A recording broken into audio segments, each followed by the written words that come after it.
কড়াইয়ের মধ্যে মাছ দেওয়ার পর যখন চুলার আগুন বন্ধ হয়ে যায়, নবী অবাক হয়ে গিয়েছেন। তিনি কড়াইয়ের মধ্যে মাছের পিস দিয়েছে, তারপরও চুলার আগুন বন্ধ হয়ে গিয়েছে। নবী কয়েকবার চেষ্টার পর যখন চুলার আগুন বারবার বন্ধ হয়ে যায়, নবী বলে, ওগো আল্লাহ, আজ বুঝি তুমি আমার সম্মান রাখবা না? নবী বানায়া পাঠাইছ, সাহাবীরা দিলে পরে বন্ধ হয়ে যায়, আমি দিলে তো একটু চুলার আগুনটা ধরায়ও রাখতে পারো। ও আল্লাহ, তুমি কেন চুলার আগুন বারবার নিভাই দিচ্ছ? 570 খ্রিস্টাব্দের রবিউল আউয়াল মাসের প্রসিদ্ধ মতে 12ই রবিউল আউয়াল, রোজ সোমবার সুবহে সাদেকের সময় আবু তালেবের ঘরে শেষ নবী জনাবে মুহাম্মদুর রাসূলুল্লাহ সাল্লাল্লাহু আলাইহি ওয়াসাল্লাম মা আমেনার উদর থেকে পৃথিবীর আলো বাতাস দেখেন। তো বিশ্ব নবীকে আল্লাহ তাআলা 570 খ্রিস্টাব্দে পাঠিয়েছেন। এই নবীকে যারা দেখেছেন তারা নবীর উপর ঈমান এনে কালিমার সোপান গ্রহণ করে নবীর সান্নিধ্য লাভ করেছেন, নবীর কথা শুনেছেন, নবী তাদের কথা শুনেছেন। কিন্তু আমরা আজকে এখানে যারা বাইতুল আকবার জামে মসজিদে সমবেত হয়েছি, আমরা কিন্তু নবীকে দেখিনি, নবীর কথা আমরা শুনিনি, নবীকেও আমাদের কথা শোনানোর মতো কোনো বাহ্যিক দৃষ্টিতে নেই।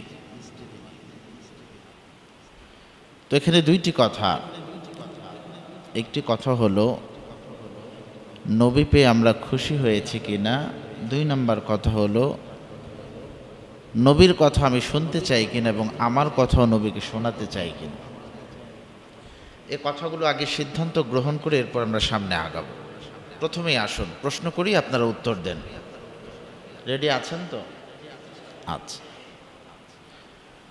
570 খ্রিস্টাব্দে নবী মুহাম্মদুর রাসূলুল্লাহ সাল্লাল্লাহু আলাইহি ওয়াসাল্লামকে এই ধরার বুকে আল্লাহ তাআলা প্রেরণ করেছেন। সেই নবী পেয়ে সাহাবীরা খুশি হয়েছিলেন, সেই নবী পেয়ে নবীর অঞ্চলের মানুষেরা খুশি হয়েছিলেন। এ ধরার বুকে নবী আসার কারণে আমরাও কি খুশি না বেজার? খুশির আওয়াজ আসতে হয় না জোরে হয়? খুশি খুশি মনে বলেন তো আলহামদুলিল্লাহ। এবার আসুন, নবীকে আপনার কথা শোনাতে চান কিনা? চান কিনা নবীকে আপনার কথা শোনাতে? শোনানোর সুযোগ আছে, কি আছে? সুযোগ আছে। কিভাবে নবীকে আমি আপনার কথা নবীকে শোনাতে পারবো সে কথাই আসছে। এর আগে প্রত্যেকটি জিনিসেরই কিন্তু একটি হক আছে, আছে না? বাবার কাছে মায়ের কাছে সন্তানের হক, আবার সন্তানদের উপরও মা বাবার হক আছে কিনা? ভাইয়ের কাছে বোনের হক আছে কিনা? বোনের কাছেও ভাইয়ের হক আছে কিনা? নিজের মেয়ের জামাতার কাছে শ্বশুর শাশুড়ির হক আছে কিনা? শ্বশুর শাশুড়ির উপরও জামাতার হক আছে কিনা? শুধু তাই নয়, এক মুসলমান আরেক মুসলমানের উপরও হক আছে কিনা? তো নবী পেয়ে যদি খুশি হন তাহলে একটি হকের কথা আমরা বলি। নবী পেয়ে শুধু আলহামদুলিল্লাহ বলে খুশি হলে হবে না, নবীকে যে আল্লাহ তাআলা আমাদের মাঝে প্রেরণ করলেন, নবীর উপরেও আমাদের হক ছিল, আমাদের উপরও নবীর হক আছে। নবীর হক নবী আদায় করে গিয়েছেন, এখন উচিত আমাদের হক, নবীর উপরে যে হক আছে এটা আমাদের আদায় করা, ঠিক কিনা বলেন? নবীর উপর কি হক ছিল? ইয়া আইয়ুহার রাসূলু বাল্লিগ মা উনসিলা ইলাইকা মির রাব্বিক ওয়া ইন লাম তাফআল ফামা বাল্লাগতা রিসালাত। 570 খ্রিস্টাব্দে নবীকে এই ধরার বুকে আল্লাহ প্রেরণ করেছেন। নবীকে প্রেরণ করার কারণে আমরা খুশি হয়েছি। শুধু মুখে মুখে মনে মনে খুশি হলেই হবে না, আমাদের উপর নবীর যে হক রয়েছে এই হকগুলো যদি প্রকৃতপক্ষে আদায় করতে পারি তবেই এর শুকরিয়া আদায় হবে। নবীর উপরও আমাদের জন্য হক ছিল, নবীর উপর আমাদের জন্য হক ছিল। আল্লাহ তাআলা যতটা বাণী নবীর কাছে নাজিল করেছেন, ততটা বাণী ততটা কথা নবী যেন আমাদের মাঝে পৌঁছে দেন, এই হক নবীর উপরে ছিল। নবী হক আদায় করে গিয়েছেন। নবী বিদায় হজের সময় ১৬ লক্ষ সাহাবী একরামকে জিজ্ঞেস করেছে, আল্লাহ তাআলা আমার উপরে যতগুলো ওহী নাজিল করেছে আমি কি তোমাদের মাঝে পৌঁছাতে পেরেছি কিনা? ১৬ লক্ষ সাহাবী বলেছে, ইয়া রাসূলুল্লাহ, ইয়া হাবিবাল্লাহ, আল্লাহ তাআলা যতটা হক, যতটা ওহী আপনার উপর নাজিল করেছে আপনি প্রত্যেকটা কথাই আমাদের মাঝে পৌঁছাইছেন। নবী কয়েকবার জিজ্ঞেস করে বলে, তোমরা কি প্রকৃতপক্ষের সাক্ষ্য দিচ্ছ নাকি? সাহাবারা বলছেন, ইয়া রাসূলুল্লাহ, হ্যাঁ অবশ্যই আমরা সাক্ষ্য দিচ্ছি। সাহাবা একরাম এই সাক্ষ্য দেওয়ার পর নবী সাওয়ারির উপর বসা অবস্থায় আসমানের দিকে তাকাইয়া শাহাদাত আঙ্গুল উঠায় বলল, আল্লাহ, আপনি যতগুলো ওহী আমার উপর নাজিল করেছেন আমি প্রত্যেকটা ওহীর বাণী প্রত্যেকের কাছে পৌঁছে দেওয়ার চেষ্টা করেছি। ও আল্লাহ, আপনি সাক্ষী থাকেন, আপনি একটু দেখে নেন যে সাহাবা একরাম আমার সামনে আছে প্রত্যেকে এ কথা সাক্ষ্য দিচ্ছে আমার উপর যতগুলো ওহী নাজিল হয়েছে সব নাকি তাদের উপর পৌঁছায় দিয়েছে। নবী এ কাজ কেন করলেন? হাদিসের ব্যাখ্যা মুহাদ্দিসিন ইকরাম বলেন, নবী এই কাজ করেছেন আল্লাহ তাআলা যদি হাসরের বিচারে নবীকে জিজ্ঞেস করে, মুহাম্মদ, তোমার উপর যে অর্পিত দায়িত্ব দেওয়া হয়েছিল উম্মতের জন্য, তুমি এই দায়িত্ব কেমনে পালন করছো আমাকে একটু বলো। ওই দিন নবী তার হিসাব সময় মতো সুন্দর মতো দিতে পারবে কিনা আল্লাহই ভালো জানেন। সেই ভয় থেকেই নবী সাহাবীদের সাক্ষী রেখেছেন, ওদিন যেন সাহাবীরা আল্লাহর কাঠ গড়া দাঁড়ায় সাক্ষ্য দিতে পারে, আর নবীর উপরে যতগুলো ওহী নাজিল করেছেন সবগুলো আমাদের মাঝে পৌঁছাইছেন। এজন্য বিদায় হজের দিনেই সাক্ষী রেখে নবীর পরিপূর্ণ দায়িত্ব পালন করেছেন মর্ম এই ঘটনা ঘটাইছেন। নবীর উপর হক ছিল আমাদের মাঝে প্রত্যেকটি বাণী পৌঁছে দেওয়া। এটা আমার মূল আলোচনা না, আলোচনা নবীর হক নবী আদায় করেছে, আমাদের উপরও তো নবীর উপর হক আছে না নাই বলেন? আমাদের এই হকগুলো আদায় করা এখন দরকার যদি নবীর খাঁটি উম্মত আমরা দাবি করতে চাই। ঠিক কিনা জোরে বলেন? নবীর উম্মত হতে চান কিনা? শেষ নবীর উম্মত হতে চান কিনা? না বলে না আমরা নবীর উম্মত হতে চাই না, এরকম কেউ আছেন? যদি নবীর উম্মত হতে চান তাহলে নবীর হকগুলো আদায় করতে হবে। নবী আমাদের উপর কি হক রাখে? নবী আমাদের উপর ন্যূনতম 4টি হক রাখে। কয়টি হক বলেন? 1 নম্বর হক, নবীকে যে আল্লাহ তাআলা নবুয়ত দান করেছেন, নবীকে যে আল্লাহ তাআলা মানুষ থেকে নবী বানাইছেন, নবীকে যে আল্লাহ তাআলা মানুষ থেকে রাসূল বানাইছেন, নবীকে যে নবুয়ত দান করেছেন, এই নবুয়ত দান করার উপর ঈমান আনা। নবী যে নবুয়ত প্রাপ্ত হয়েছেন এটা বিশ্বাস করা, যে না উনি নবুয়ত প্রাপ্ত হয়ে নবী হয়েছেন, রাসূল হয়েছেন, এ বিশ্বাস করাটা আমাদের উপর হক। এজন্যই আল্লাহ পাক রব্বুল আলামিন সূরাতুল আহজাবের 40 নং আয়াতে চমৎকার ভাবে জানিয়ে দিচ্ছেন, মা কানা মুহাম্মাদুন আবা আহাদিন মিন রিজালিকুম ওয়ালাকিন রাসূলুল্লাহ ওয়া খাতামান নাবিয়্যিন ওয়া কানা আল্লাহু বিকুল্লি শাইইন আলিমা। আল্লাহ তাআলা নবীকে ইশারা করে দেখায় বলতেছেন, এই যে মুহাম্মদ, এই মুহাম্মদ কোন পুরুষের পিতা নয়, এই মুহাম্মদ কোন পুরুষের পিতা নয়, এই মুহাম্মদ হলো আল্লাহর পক্ষ থেকে প্রেরিত নবী আর রাসূল। দেখায় দিচ্ছেন এই যে মুহাম্মদ দেখতেছো, এটা কোনো পুরুষের কোনো ব্যক্তির পিতা নয়।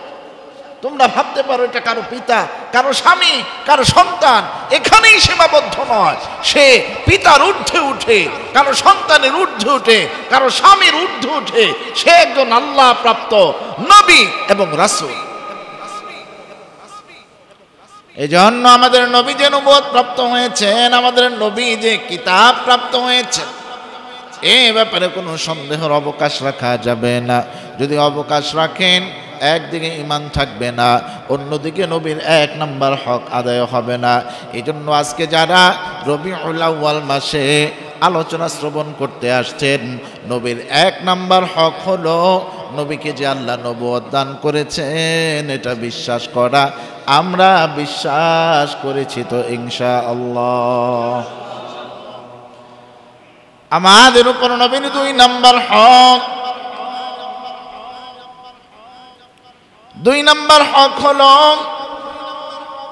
আমাদের চলা এবং বলাতে, আমাদের যে কোনো কাজকর্মে, যে কোনো বিষয়ে নবীকে অনুসরণ অনুকরণ করা নবীর পক্ষ থেকে নবীর উপর আমাদের জন্য হক। নবীকে অনুসরণ করা এটা আমাদের জন্য নবীর উপর হক। যে কোনো কথা বলবেন, যে কোনো কাজ করবেন, অনুসরণ করতে হবে কাকে? জোরে বলেন। এই জন্যই সূরাতুল আহজাবের 21 নং আয়াত আল্লাহ জানায় দেন, লাকাদ কানা লাকুম ফি রাসূলিল্লাহি উসওয়াতুন হাসানাহ।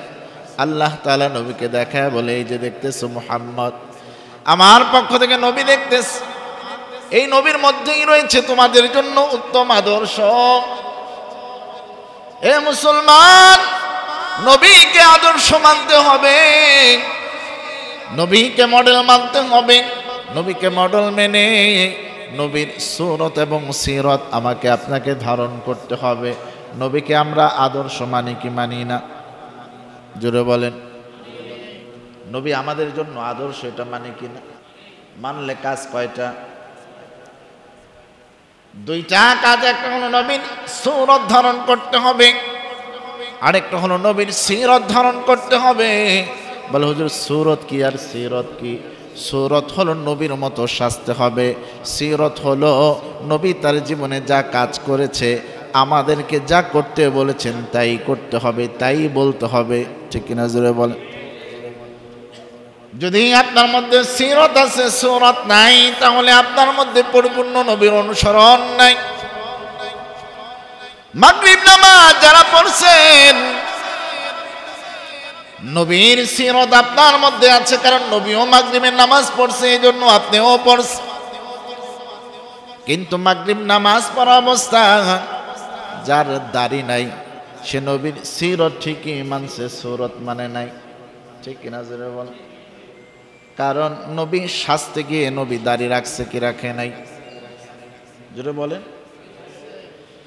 আবার কেউ দাড়ি রেখেছে, চায়ের দোকানে বসে আছে, মাগরিবের নামাজ পড়ে নাই, সে নবীর সুরত মানলেও সিরত মানে নাই। ঠিক কিনা জোরে বলেন।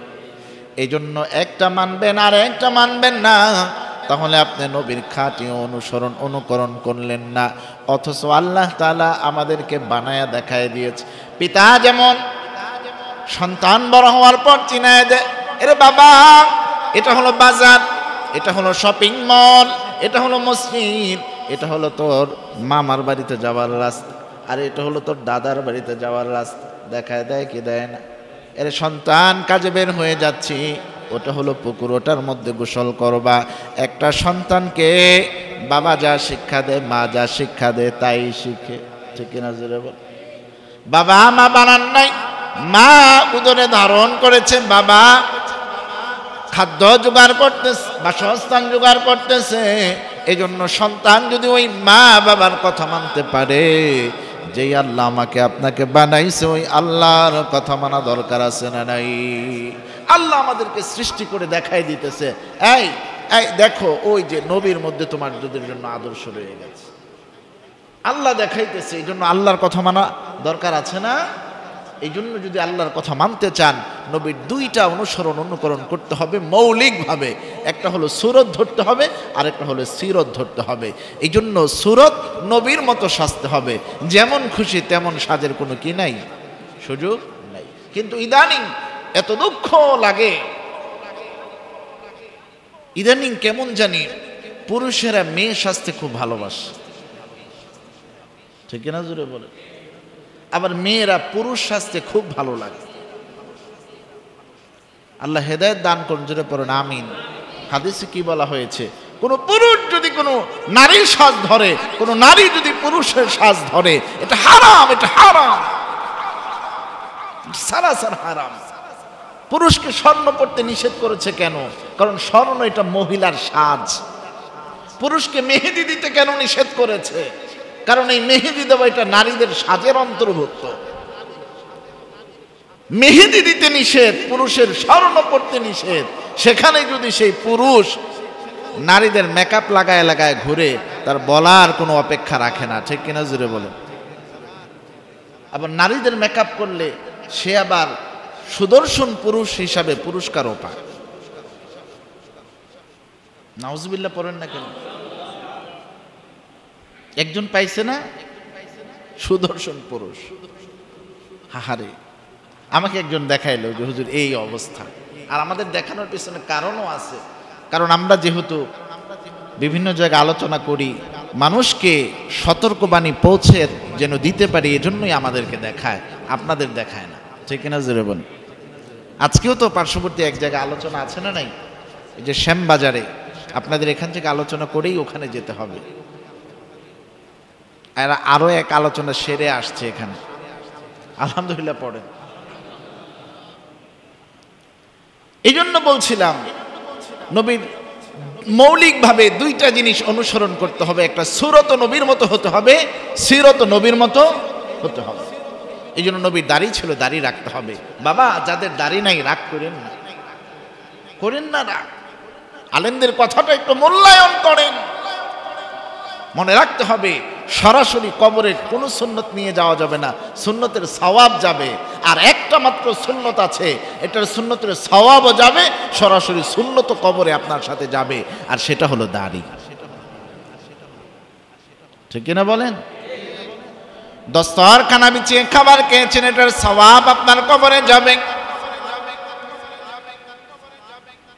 পানি পান করার সময় দোয়া পড়েছেন, এই সুন্নত আপনার কবরে, সওয়াব কবরে যাবে। এ মুসলমান, খাওয়ার পরে মিষ্টি খেয়েছেন, এই যে সুন্নত আদায় করেছেন, এই সুন্নতের সওয়াব কবরে যাবে, এই সুন্নত সাথে যাবে না। কিন্তু একটি মাত্র সুন্নত আপনার সাথে সাথে কবরে চলে যাবে, এই সুন্নত কেউ খুলে রেখে দিবে না। হাতে যদি আপনার ঘড়ি থাকে খুলে রেখে দিবে, কোমরে যদি কালো সুতা বাঁধা থাকে এটাও খুলে রেখে দিবে, কানের মধ্যে স্বর্ণ মহিলাদের থাকলে এটাও খুলে রেখে দিবে, আপনার বর্তনে যত কাপড় চোপড় আছে সব খুলে রেখে দিবে। একটি সুন্নত খোলার সুযোগ নাই, খুলবেও না। এই সুন্নত নিয়ে কবরে যেতে পারবেন, এটা হলো নবীর সুন্নতি দাড়ি। এই দাড়ি খোলা যাবে? এটা সরাসরি কবরে যাবে কি যাবে না? সেটাই রাখলেন না যেটা কবরে যাবে, রাখলেন এমন কিছু যেটা খুলে রেখে দিবে। স্বর্ণ কেনার জন্য কত মেহনত, ফ্ল্যাট কেনার জন্য কত মেহনত, টাকা পয়সা অর্জন করার জন্য কত মেহনত। আমি ওদিন দেখলাম কোনো দুটো গাড়ি মুখোমুখি সংঘর্ষে অ্যাক্সিডেন্ট হয়েছে, কেউ কাউকে বাঁচায় না, কিন্তু মানুষ দৌড়ে গিয়ে গাড়ির মধ্যে উঠতেছে, কারোর সাথে মোবাইল আছে, টাকার ব্যাগ আছে, এগুলো নেওয়ার জন্য। আফসোস, বড় আফসোস। আপনার মৃত্যুর সাথে সাথে আপনার সব নিয়ে যাবে। কোনো এক অ্যাক্সিডেন্ট পরবর্তী একজন সাক্ষাৎকার দিতেছে, আমি অ্যাক্সিডেন্ট করেছি, আমি তাকায় দেখতেছি আমার পকেট থেকে টাকাগুলো নিয়ে যাচ্ছে, আমি তাকায় দেখতেছি আমার পকেট থেকে মোবাইলটা নিয়ে যাচ্ছে, আমি তাকায় দেখতেছি আমার সাথে ব্যাগটাও নিয়ে যাচ্ছে, কিন্তু বলার মতো কোনো ক্ষমতা নাই, কারণ অ্যাক্সিডেন্ট করছি, আওয়াজ করার মতোই কোনো শক্তি নাই, শুধু চোখ দুটো দিয়ে দেখতেছি। এ মুসলমান, এখনো রূহ যায় নাই, টাকা আলাদা হয়ে গেছে, মোবাইল আলাদা হয়ে গেছে, সমস্ত সম্পদ আলাদা হয়ে গেছে, আর যদি রূহটা যায় এই সম্পদ নিয়ে ছেলে মেয়ে কারাকারি করবে, একটা টাকাও নিয়ে কবরে যাওয়া যাবে না, ঠিক কিনা? এই সম্পদ অর্জনের জন্য এত কিছু যেগুলো রেখে যাবেন দুনিয়া, আর নবীর সুন্নতের সওয়াব যাবে, সুন্নত যাবে, সেটাই ধরতে পারলেন না। আপনার মতো ব্যর্থ মানুষ দুনিয়াতে নাই, ঠিক কিনা জুড়ে বলেন? যারা আল্লাহর হুকুম মানতে পারে, নবীর তরিকা অনুসরণ করতে পারে, তারাই সফল।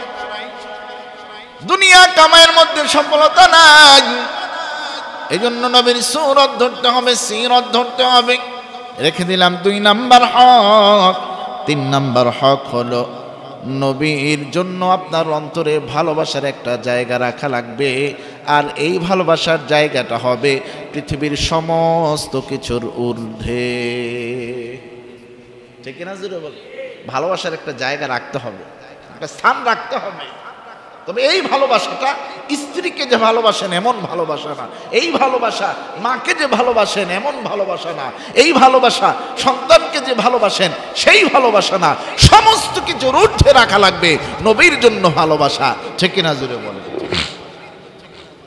বুখারী শরীফের 6632 নং হাদিসে পাওয়া যায়, হযরত উমর রাদিয়াল্লাহু তাআলা আনহু একদিন নবীকে বললেন, নবী গো, আমি আপনাকে ভালোবাসি, কিন্তু আমার জানের থেকে বেশি ভালোবাসি না। কারণ সাহাবা একরামরা সত্য কথা বলতো, ঠিক কিনা জোরে বল?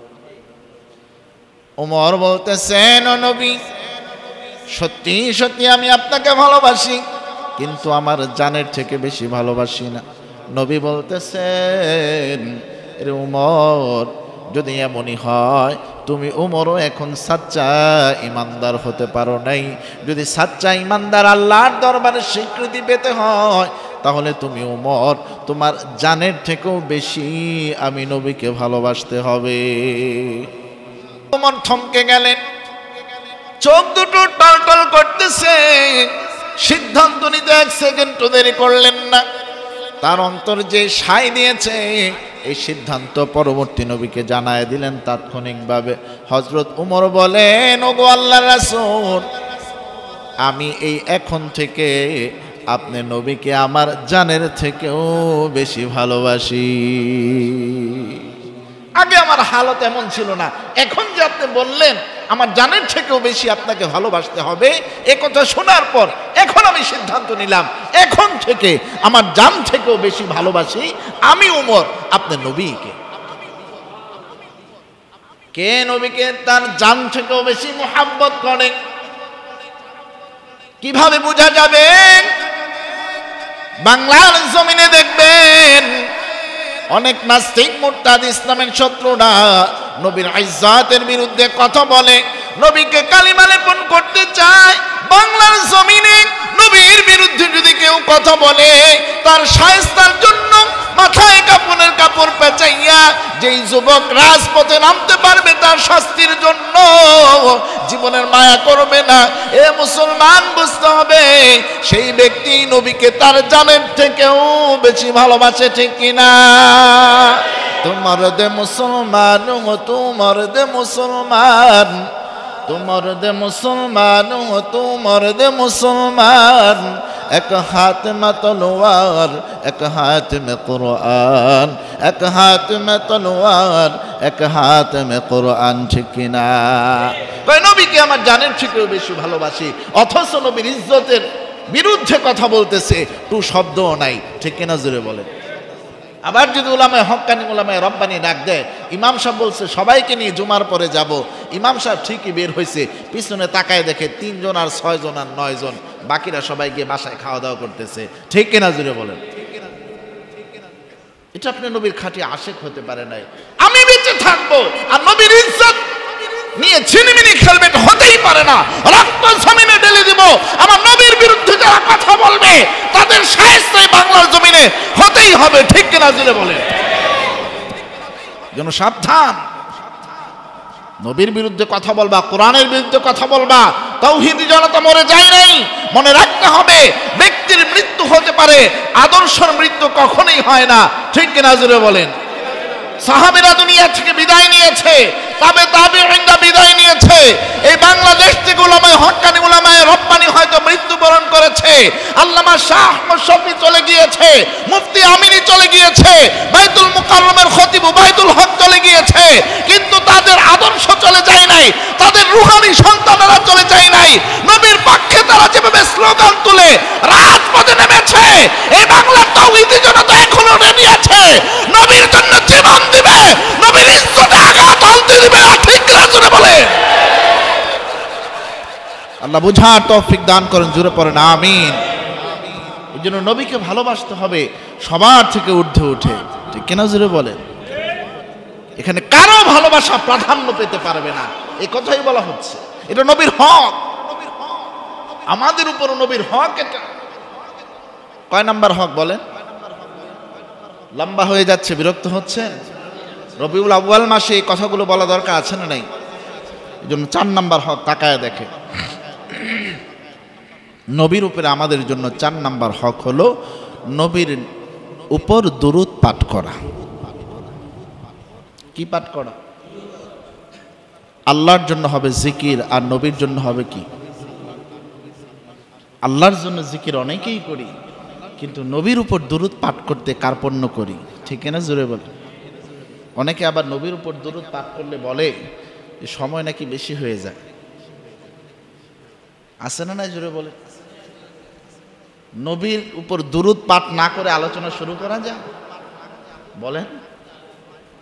আল্লাহর প্রশংসা না করে আলোচনা শুরু করা যায়?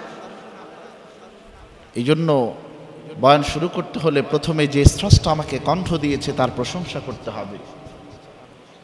যার আদর্শ মানার কারণে বয়ানের চেয়ারে বসার তৌফিক পেয়েছি, তার উপর দুরূদ সালাম পাঠ করতে হবে, ঠিক না বলে।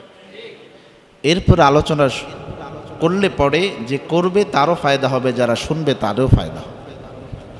আর এসেই যদি কথা শুরু করা হয়, এটার মধ্যে নূরও পয়দা হবে না, এটার মধ্যে কোনো বরকত হবে না, ঠিক না বলে। এই জন্য বিরক্ত হব না তো। আল্লাহ বোঝার তৌফিক দেন, জুড়ে পড়ে না আমিন। তাহলে 4 নাম্বার হক, নবীর উপর কি পড়তে হবে? নবীর উপর আপনি কেন দুরূদ পাঠ করবেন না? সূরাতুল আহজাবের 56 নং আয়াত খুলেন। আল্লাহ তাআলা দুরূদ পাঠের ব্যাপারে কি বলছেন? আল্লাহ তাআলা বলতেছেন, ইন্নাল্লাহা ওয়া মালাইকাতাহু ইউসাল্লুনা আলান নবী ইয়া আইয়ুহাল্লাযীনা আমানু সাল্লু আলাইহি ওয়া সাল্লিমু তাসলিমা। কোরআন আমার সামনে, আয়াত আমি খুলে রেখেছি, সূরাতুল আহজাবের 56 নং আয়াত। কোরআন খুললে আপনারাও পেয়ে যাবেন নবীর উপর দুরূদের নির্দেশটা কত গুরুত্বপূর্ণ। নবীর উপরে যে দুরূদ পাঠ করে তার ফজিলত কত পরিপূর্ণ, আর নবীর উপর যারা দুরূদ পাঠ করে না তার শাস্তিটাও কত ভয়াবহ। শুনে নেন 3টা পয়েন্ট। 1 নাম্বার, নবীর উপর দুরূদ পাঠ করার গুরুত্ব কতটুকু। আল্লাহ তাআলা সূরাতুল আহজাবের 56 নং আয়াতে বলে দেন, ইন্নাল্লাহা ওয়া মালাইকাতাহু ইউসাল্লুনা আলান নবী। আল্লাহ তাআলা নিশ্চয় তার শব্দ যুক্ত করেছেন ইন্না। ইন্না মানে নিশ্চয়, অবশ্যই, অবশ্যই। আল্লাহ তাআলা বলেন অবশ্যই আল্লাহ এবং তার ফেরেশতারা নবীর উপর দুরূদ পাঠ করে। আল্লাহ তাআলা নবীর উপর দুরূদ পাঠ করেন, ফেরেশতারাও নবীর উপর দুরূদ পাঠ করেন। এজন্য আল্লাহ তাআলা বলতেছেন, ইয়া আইয়ুহাল্লাযীনা আমানু সাল্লু আলাইহি ওয়া সাল্লিমু তাসলিমা।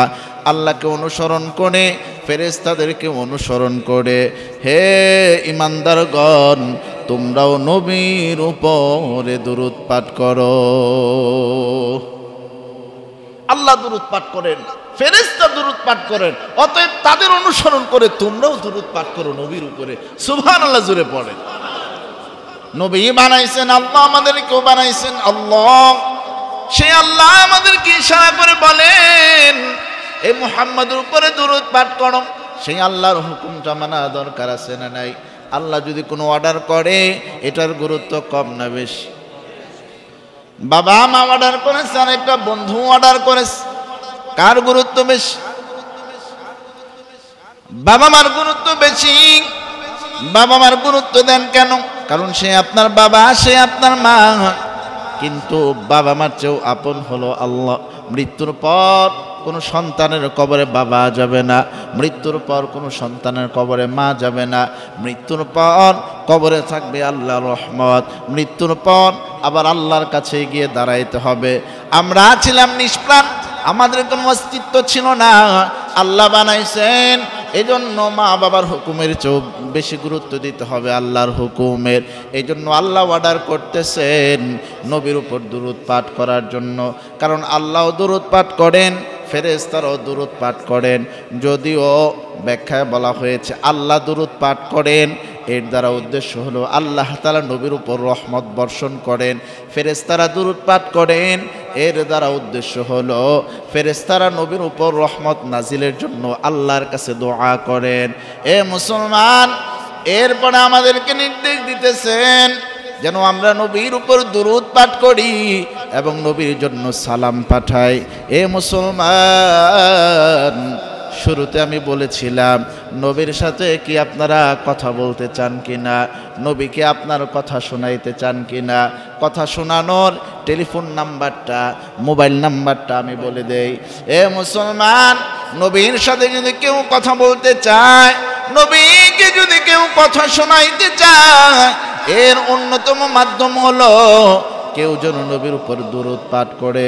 নবীর উপর দুরূদ পাঠ করার সাথে সাথে গুলি মিস হয়, আপনার পাঠ করা দুরূদটা নবীর রওজায় পৌঁছাইতে দেরি হয় না।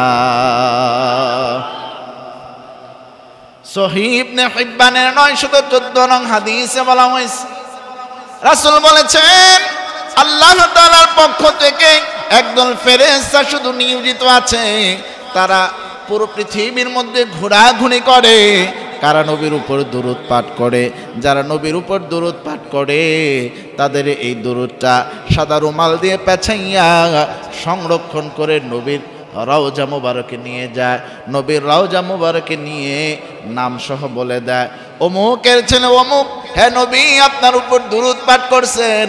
শুধু হাদিসে কথা নয়, হাদিসে এটাও বলা হয়েছে নবী দুরূদ পাঠ শোনার পর, নবীর এটা দুরূদ পাঠ শোনার পর সালাম দেওয়ার পর ওই সালামের জবাব নবী নিজেই নেন। এই আয়াতে দুরূদ এবং সালাম পাঠানোর কথা বলা হয়েছে। নবীকে যে আপনি সালাম দিবেন, সেই সালামের জবাব নবী রওজা মুবারক থেকে শুয়ে শুয়ে নিতেছে। জুড়ে পড়েন সুবহানাল্লাহ। তাহলে নবীর সাথে কথার মাধ্যম হলো দুরূদ, নবীর সাথে কথার মাধ্যম হলো সালাম। ঠিক কিনা? জুড়ে বলে। এটা মোবাইল নাম্বার, নবীর সাথে কথার মোবাইল নাম্বারটার নাম দুরূদ আর সালাম। ঠিক কিনা? জুড়ে বলে। যে আপনি মনে করছেন 017, 019 আর 016 হবে সব নাম্বার। অফিসের নাম্বার এটি আসেনি, অফিস থেকে যে কল আসে 1, 2, 3 নাম্বারে কল আসে না? নাই? জুড়ে বলে। 999 3টা 9 দিয়ে কল দিলে আরেক জায়গা যায়। তো সব নাম্বার যে এক হবে আপনি এটা ভাবলেন কেন? নবীর সাথে কথা বলার মোবাইল নাম্বার হলো দুরূদ আর সালাম। জুড়ে কোন সুবহানাল্লাহ। আপনার সালামের জবাব দিবে। যদি আপনার ইমানের কান থেকে থাকে তাহলে অবশ্যই একজন মুমিন নবীর সেই সালামের জবাব অনুধাবন করতে পারে। ঠিক কিনা? জুড়ে বলে।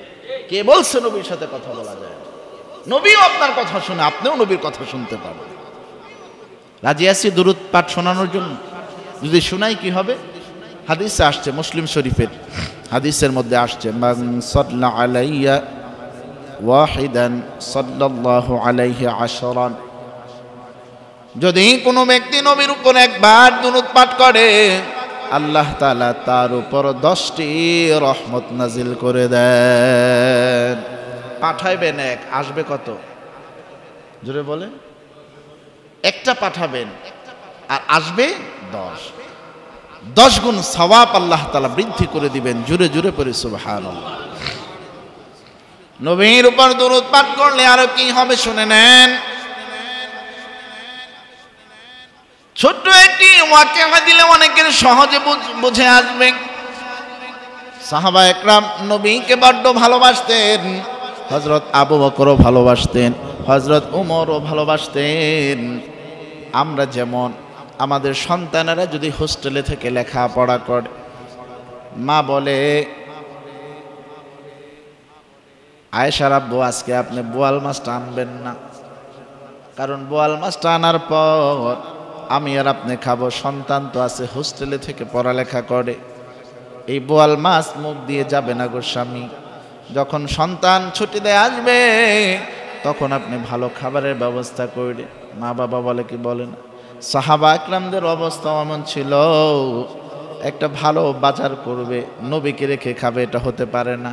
কারণ নবীকে তারা মা বাবা স্ত্রী সন্তান সন্ততি থেকেও বেশি ভালোবাসত, ঠিক কিনা? বাজারের ব্যাগ নিয়ে হযরত আবু বকর বাজার করতে গিয়েছেন। টাকা দেখেন বড় একটি মাছ, অন্য কোনদিন এত বড় মাছ বাজারে ওঠে না।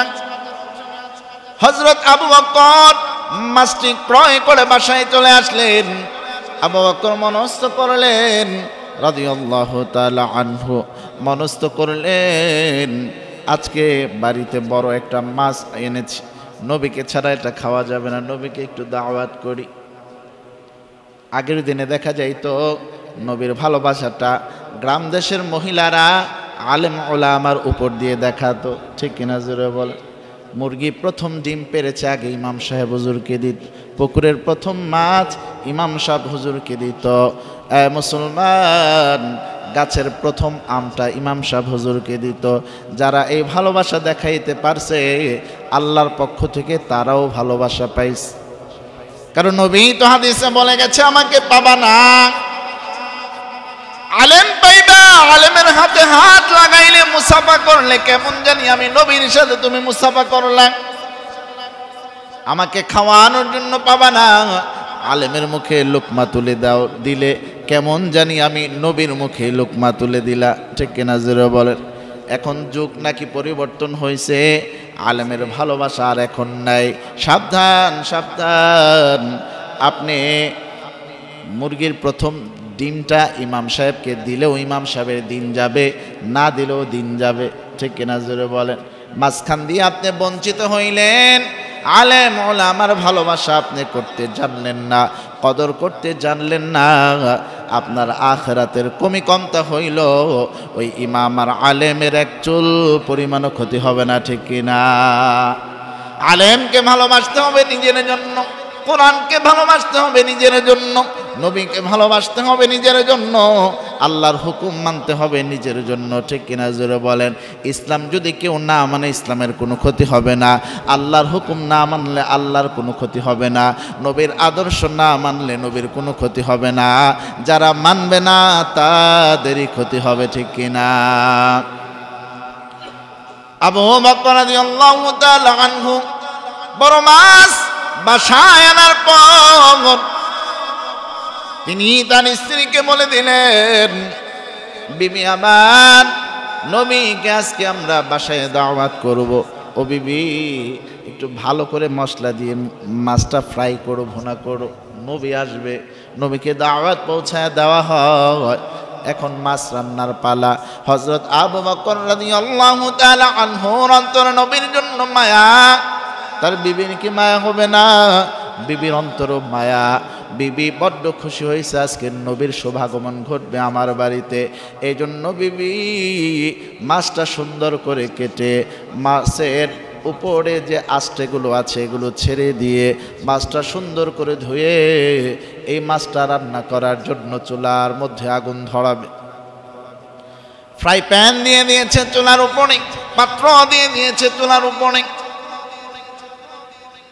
মাছটা সুন্দর করে ভাজা ভাজা করবে, ভুনা করবে,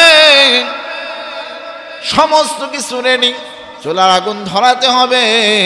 চুলার আগুন সুন্দরভাবে ধরাইছে, সুন্দরভাবে তেল দিয়েছে, তেল গরম হয়েছে। যেই মাত্র মাছের একটা পিস নিয়ে ওই কড়াইয়ের মধ্যে দিয়েছে, কড়াইয়ের মধ্যে দেওয়ার সাথে সাথে চুলার আগুন বন্ধ হয়ে গেছে।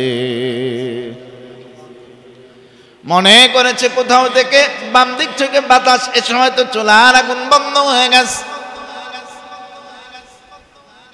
চুলাটা আবার ধরাইয়া আবার যখন মাছের পিসটা কড়াইয়ের মধ্যে রাখছে, আবার চুলার আগুন বন্ধ হয়ে যায়। আবার আগুন ধরাইয়া আবার চুলার মধ্যে মাছের পিস দিয়েছে, আবারও চুলার আগুন বন্ধ হয়ে যায়। যেই মাত্র মাছ দেয় সেই মাত্র চুলার আগুন বন্ধ হয়। স্ত্রীর অন্তরে কৌতূহল জাগলো। স্বামী হযরত আবু বকর রাদিয়াল্লাহু তাআলা আনহুকে ডাক দিল, ও স্বামী, আপনি নবীকে দাওয়াত দিয়েছেন, 12টা বেজে গেছে, এখনো চুলার আগুন ধরাইতে পারি নাই রে স্বামী। নবী তো জোহরের নামাজ পড়ে দাওয়াত খাওয়ার জন্য চলে আসবে। স্বামী কয়, দাও, আমার কাছে দাও। হযরত আবু বকর নিজেও চেষ্টা করলেন, আগুন ধরাইয়া যখন মাছের পিসটা চুলার মধ্যে দেয়, দেওয়ার সাথে সাথে চুলার আগুন বন্ধ হয়ে যায়। বেজে গেছে দুপুর, ঘনিয়ে গেছে, নামাজের সময় হয়ে গেছে। ভাত রান্না করবে তো দূরের কথা, ডাল রান্না করবে তো দূরের কথা, আর চিংড়ি মাছ দিয়ে করলা ভাজি করবে তো দূরের কথা, এখন মাত্র মাছটাই ভাজতে পারে না। ফিরনি, এটা তো অনেক পরে। ব্যাপার কি, ব্যাপার কি? সরল মনা সাহাবী বাজার থেকে কিনে এনে বলে নাই এটাই বাসায় রান্না করা হয়েছে। এখন বাজারের খাবার বেশি চলে, ঠিক কিনা জোরে বলে? মোবাইলের বাটন টিপলেই খাবার চলে আসে, কত সহজ হয়েছে। যদিও সহজ হয়েছে, স্বাস্থ্যকর হয় নাই। নিজের হাতের রান্না যদি কোনো স্ত্রী স্বামীকে খাওয়াইতে পারে, ওই স্বামী যতটা তৃপ্তি সহকারে খায়, অন্যের রান্নার মধ্যে এত তৃপ্তি পাওয়া যায় না, ঠিক কিনা? এই জন্য যেই মহিলারা জ্ঞানী, এই মহিলারা চাইবে আমার স্বামীর মুখে যেন অন্যের রান্না না যায়, আমি আমার নিজ হাতের রান্নাটাই খাওয়াবো, ঠিক কিনা জোরে বলেন? কিন্তু বোকা স্ত্রীরা যারা, এরা সকালবেলা ঘুমায় আর স্বামীকে বলে হোটেলে গিয়ে 12টা খেয়ে আস, ঠিক কিনা জোরে বল? আর জ্ঞানী স্ত্রীরা ফজরের নামাজ পড়ে আগে স্বামীর জন্য নাস্তা রেডি করে, এরপরে সমস্ত কাজ করে, ঠিক কিনা? আবু বকর রাদিয়াল্লাহু তাআলা আনহু সরল মনা সাহাবী নবীর কাছে গিয়ে কারগুজারি শোনাইছে, নবী গো, বাজার থেকে বড় মাছ কিনে আপনাকে দাওয়াত করেছি নবী, কিন্তু এখনো মাছ রান্না করতে পারি নাই। নবী বলে, কি সমস্যা বলো? কয়, মাছ কড়াইয়ের মধ্যে দেওয়ার সাথে সাথে চুলার আগুন বন্ধ হয়ে যায়। নবী বলে, আগে ঘটনাস্থলে যেতে হবে, তদন্ত করতে হবে, এরপরে রিপোর্ট দিতে হবে। নবী চলে আসলেন, ঘটনাস্থলের মধ্যে চলে আসলেন। এখন নবী বলে, এই আবু বকর, সরে যাও, তোমার স্ত্রীকে সরে যেতে বলো। যেই মাছ তোমরা ভাজতে পারো নাই, এই মাছ আজকে আমি নিজের হাতে নিজে ভাজবো, এরপরে রান্না করার পর সবাই মিলে খাবো। আচ্ছা বলেন দেখি, যে মাছ হযরত আবু বকর রাদিয়াল্লাহু তাআলা আনহার সহধর্মিণী ভাজতে পারে নাই, যে মাছের পিসটা হযরত আবু বকর ভাজতে পারে নাই, ওই মাছের পিস নবীর চুলার মধ্যে দিলে পরে ভাজতে পারবে কি পারবে না? কি বিশ্বাস বলেন? পারবে? এবার রাঁধুনি হয়ে গেলেন বিশ্বনবী। বিশ্বনবী নিজের হাতে রান্না করবেন। আবু বকর মুখে হাসি, তার বিবির মুখে হাসি, নবী আজকে আমাদেরকে রান্না করে খাওয়াবে। নবী এবার চুলার মধ্যে আগুন ধরাইয়া, এ মুসলমান, নবী এবার সুন্দর করে ফ্রাই প্যানের মধ্যে তেল দিয়ে মাছটা যখন এই কড়াইয়ের মধ্যে দেওয়ার সাথে সাথে আবার চুলার আগুন নিভে যায়। আপনাদের বিশ্বাস তো নবী দিলে এটা নিভবে না চুলা, কিন্তু চুলা তো নিভে গেছে। আর লম্বা হবে ওয়াজ না এখানেই ছেড়ে দেব? বাকি ফিনিশিং এই শ্যামবাজার মাহফিলে দেই, এখানেই দিতে হবে? আবার বলবেন না তো হুজুরে লম্বা ওয়াজ করছে। ফিনিশিং দেব? আল্লাহ কবুল করুন, জোরে পড়ে না আমি। কড়াইয়ের মধ্যে মাছ দেওয়ার পর যখন চুলার আগুন বন্ধ হয়ে যায়, নবী অবাক হয়ে গিয়েছেন। তিনি কড়াইয়ের মধ্যে মাছের পিস দিয়েছে, তারপরও চুলার আগুন বন্ধ হয়ে গিয়েছে। নবী কয়েকবার চেষ্টার পর যখন চুলার আগুন বারবার বন্ধ হয়ে যায়, নবী বলে, ওগো আল্লাহ, আজ বুঝি তুমি আমার সম্মান রাখবা না? নবী বানায়া পাঠাইছ, সাহাবীরা দিলে পরে বন্ধ হয়ে যায়, আমি দিলে তো একটু চুলার আগুনটা ধরায়ও রাখতে পারো। ও আল্লাহ, তুমি কেন চুলার আগুন বারবার নিভাই দিচ্ছ? অবশ্যই নবী উযু কইরা মুরাকাবার মধ্যে নবী বসে গিয়েছে। ব্যাপারটা কি, ঘটনাটা কি, কি কারণে এমন হয়? আমার আল্লাহ ফেরেশতার মাধ্যমে এই চুলার আগুন বন্ধ হওয়ার রহস্য নবীকে জানায় দিয়েছে। নবী বলতেছেন, আবু বকর,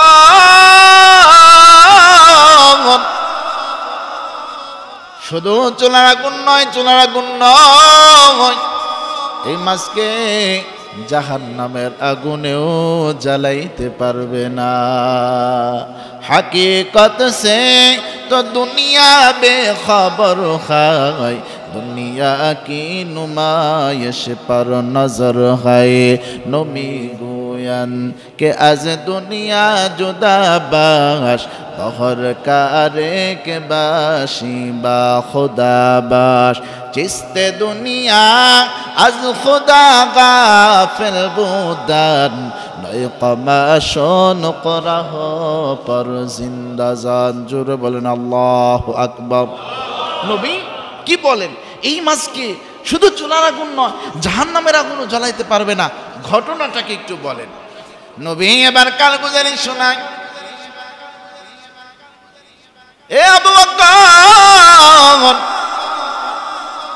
এই মাছ যে নদী থেকে ধরা হয়েছে, ঘটনা ঘটছে সেখানে কোন এক জাহাজ এই আরব সাগর দিয়ে যাচ্ছিল। ওই জাহাজের মধ্যে একজন ব্যবসায়ী সওদাগর এই জাহাজের আরোহী হয়েছিল। এই আরোহী, এই সওদাগর, তিনি খুব বুজুর্গ মানুষ। সে সকাল সন্ধ্যা নিয়ম করে নবীর উপর দুরূদ পাঠ করে। যখন এই জাহাজ দিয়ে যাচ্ছিল, তার নিয়ম অনুসারে তার দুরূদের পাঠের সময় চলে আসছে। পুরো জাহাজ যতক্ষণ গিয়েছে, এই সওদাগরের জবান থেকে নবীর দুরূদ চলে যায় নাই। কারণ যে যত বেশি দুরূদ পাঠ করবে, তার তত বেশি আগে জান্নাতে নেওয়া নবীর দায়িত্ব হয়ে যায়। এই সওদাগর যখন নবীর উপর দুরূদ পাঠ করতেছে, সওদাগরের মুখের দুরূদে তো মজা। অনেক হাফেজ কোরআনের তেলাওয়াত মজা লাগে কি লাগে না? অনেকের মুখের জিকির মজা লাগে, অনেকের কথাও মজা লাগে, আবার অনেকের গালিও মজা লাগে না, ঠিক কিনা জোরে বলে? যারা ভিতর থেকে পরিশুদ্ধ, যারা আমল করতে করতে ভিতরও পরিষ্কার করে ফেলছে, তারা কথা বললে মজা, দুরূদ পড়লে মজা, কোরআন তেলাওয়াত করলে মজা, যা করে তাই মজা লাগে, ঠিক কিনা জোরে বলেন? ওই ব্যক্তি দুরূদ পাঠ করতে করতে তার কলব পরিষ্কার করছে, তার দুরূদে এত মজা, এত মজা। সে যখন নদীর উপর দিয়ে দুরূদ পাঠ করতেছে, মাছ একটা তার দুরূদ শুনে ফেলছে, এত ভালো লাগছে। জাহাজের কিনারে আইসা মাছটা ওই সওদাগরের দুরূদ পাঠটা শ্রবণ করতেছে। যতক্ষণ সে দুরূদ পাঠ করছে, এই জাহাজ থেকে মাছটা এক চুল পরিমাণও সরে যায় নাই। এই মাছটা সওদাগরের দুরূদ বারবার শ্রবণ করেছে। এ মুসলমান, এই দুরূদ পাঠটা যখন মাছ শুনেছে, এ মুসলমান, এই মাছটাই জেলের জালের মধ্যে ধরা পড়ছে, ওই মাছটাই বাজারে উঠছে, ওই মাছটাই আবু বকর কিনেছে। এই মাছটা দুরূদ শোনার কারণে আল্লাহ তাআলা নবীর মাধ্যমে জানায় দিয়েছে, দুরূদ মাত্র শ্রবণ করার কারণে এই মাছটাকে দুনিয়ার কোনো আগুন নয়, জাহান্নামের আগুনেও জ্বালাইতে পারবে না। দুরূদ পাঠ করে নাই, শুধু শুনেছে। এজন্য যদি জাহান্নামের আগুন হারাম হয়ে যায়, আমি আপনি যদি নবীর উপর দুরূদ পাঠ করি, আমার আপনারও জন্য জাহান্নামের আগুন আল্লাহ হারাম করতে পারে কি পারে না? এজন্যই বলছিলাম নবী পেয়েছি, আজকে 12ই রবিউল আউয়াল 570 খ্রিস্টাব্দে নবী পেয়েছি। শুধু মুখে খুশি হলে হবে না, বাস্তবে কি খুশি হয়ে শুকরিয়া আদায় করতে হবে। সেটা কিভাবে? উম্মতের উপর নবীর জন্য হক কয়টা? 4টা। 1 নাম্বার নবীর নবুয়তের উপর বিশ্বাস করা, 2 নাম্বার হলো চলা বলায় নবীকে অনুসরণ করা, 3 নাম্বার হলো নবীর জন্য অন্তরে ভালোবাসা রাখা, 4 নাম্বার হলো নবীর উপর দুরূদ পাঠ করা। এই 4টি হক যদি আদায় করতে পারি, নবীর খাঁটি আশেক দাবি করতে পারবো। আর যে ব্যক্তি নবীর খাঁটি আশেক হবে, নবীর সুন্নত মানবে, সে ব্যক্তি নবীর সাথেই জান্নাতে থাকবে। এই জন্য নবীর সাথে আমরা জান্নাতে থাকতে চাই। তো আল্লাহ তাআলা এই 4টি হক আদায় করে দুনিয়ার থেকে বিদায় নিয়ে কবর জগতে গিয়ে আখিরাতে নবীর সাথে জান্নাতে থাকার তৌফিক দান করুন। সকলে পড়ি আমিন। ওয়া আখিরু দাওয়ানা আলহামদুলিল্লাহি রাব্বিল আলামিন।